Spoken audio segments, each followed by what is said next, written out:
ঘোর বর্ষা, চারিদিক জলকাদায় ভর্তি। গোপাল জুতো হাতে সেই জলকাদার উপর দিয়ে হেঁটে চলেছে। এদিকে রাজা কৃষ্ণচন্দ্র চলেছেন পালকি চড়ে।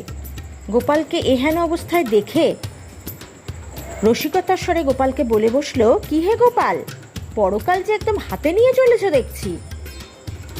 গোপালও চুপ থাকার পাত্র নয়, সাথে সাথে রাজা কৃষ্ণচন্দ্রকে বলে বসে, আমি তো তাও পরকাল হাতে নিয়ে চলেছি, আপনি তো পরকাল খেয়ে বসে আছেন।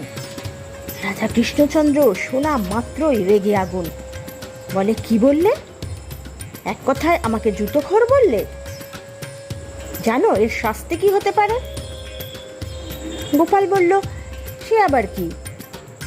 আমি না হয় পরকাল হাতে নিয়ে চলেছি, আর আপনি জোয়ান বয়সে পালকি করে চারিদিকে ঘুরছেন, তাহলে পরলোক কি খেয়ে বসেননি? রাজা কৃষ্ণচন্দ্র এদিকটা তো ভেবেই দেখেননি। ভেবে দেখার পর মুচকি হাসলেন, হেসে গোপালের উপর থেকে সব রাগ সরিয়ে নিলেন। তোমাদের যদি ভালো লাগে অবশ্যই আমার পাশে থেকো।